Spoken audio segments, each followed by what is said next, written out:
നമസ്കാരം. റാഫ്റ്റർ ഫുട്ബോളിലേക്ക് അവർക്കും സ്വാഗതം. മാഞ്ചസ്റ്റർ സിറ്റിയുടെ പോർച്ചുഗീസ് സൂപ്പർ താരം റൂബൻ ഡയസിൻ്റെ വീട് കൊള്ളയടിക്കപ്പെട്ടിരിക്കുന്നു.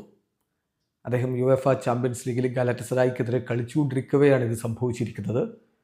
അദ്ദേഹത്തിൻ്റെ പാർട്ട്ണർ മായ ജമ വീട്ടിലില്ല. അവർ സൗത്ത് ആഫ്രിക്കയിൽ ഷൂട്ടിങ്ങിലാണ്. അപ്പോൾ ഈ ഒരു ഘട്ടത്തിലാണ് ഇത് സംഭവിച്ചിരിക്കുന്നത്. എന്തായാലും മാഞ്ചസ്റ്റർ സിറ്റി ഇപ്പോൾ പൂർണ്ണമായിട്ടും താരത്തിന് പിന്തുണ പ്രഖ്യാപിച്ചിരിക്കുകയാണ്. ലഭ്യമാവുന്ന വിവരങ്ങൾ നമ്മളൊന്ന് പരിശോധിക്കുകയാണ്. ഇപ്പോൾ പോലീസിൻ്റെ ഭാഗത്തു നിന്നുള്ള വിശദീകരണമൊക്കെ വന്നിട്ടുണ്ട്. UK മാധ്യമങ്ങൾ റിപ്പോർട്ട് ചെയ്യുന്നത് ബർഗ്ലറി സംഭവിച്ചിരിക്കുന്നു റൂബൻ ഡയസിൻ്റെയും മായ ജമയുടെയും വീട്ടിൽ. കഴിഞ്ഞ ബുധനാഴ്ച യുഎഫ ചാമ്പ്യൻസ് ലീഗിൽ മാഞ്ചസ്റ്റർ സിറ്റിയുടെ ഡിഫൻഡർ ഗലറ്റസറായിക്കെതിരെ കളിച്ചുകൊണ്ടിരിക്കുമ്പോഴാണ് ഇത് സംഭവിച്ചിരിക്കുന്നത്. ജമയാവട്ടെ സൗത്ത് ആഫ്രിക്കയിൽ ഷൂട്ടിങ്ങിലാണുള്ളത്.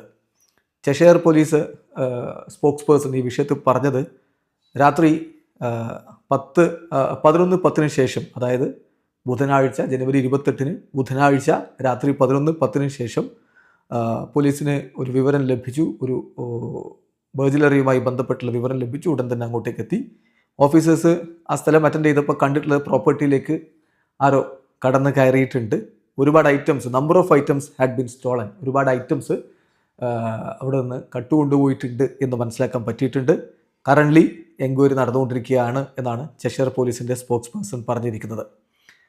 ഇപ്പോൾ പെപ് ലൈൻഡേഴ്സ്, മാഞ്ചസ്റ്റർ സിറ്റിയുടെ അസിസ്റ്റൻറ്റ് കോച്ച്, ഇതുമായി ബന്ധപ്പെട്ട് ഇന്നലെ പ്രതികരിച്ചത്, ഞങ്ങൾ പൂർണ്ണമായിട്ടും ക്ലബ്ബ് താരത്തെ പിന്തുണക്കുകയാണ്. ഓഫ് കോഴ്സ്, തീർച്ചയായിട്ടും.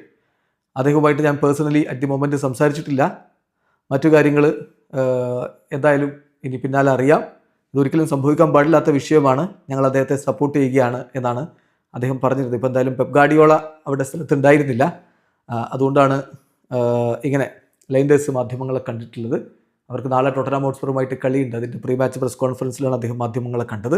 ആ സമയത്ത് അദ്ദേഹം കൃത്യമായിട്ട് പറയുന്നുണ്ട്, ഞാനിപ്പോൾ റൂബൻ ഡയസുമായിട്ട് സംസാരിച്ചിട്ടില്ല, അദ്ദേഹം മൺഡേ ട്രെയിനിങ്ങിലേക്ക് മടങ്ങിയെത്തും, ആ സമയത്താണ് സംസാരിക്കുക. എന്തായാലും ഈ കാര്യങ്ങൾ ഒരിക്കലും സംഭവിക്കാൻ പാടില്ലാത്തതാണ്. ക്ലബ്ബ് പൂർണ്ണമായിട്ടുള്ള പിന്തുണ അദ്ദേഹത്തിന് നൽകുകയാണെന്ന് പറഞ്ഞു. പെപ് ഗാർഡിയോള സിറ്റിയുടെ കോച്ചിങ്ങുമായി ബന്ധപ്പെട്ട് വരും ദിവസങ്ങളിൽ ഉണ്ടാകുമെന്ന് തന്നെയാണ് ഇപ്പോൾ സിറ്റി അറിയിക്കുന്നത്.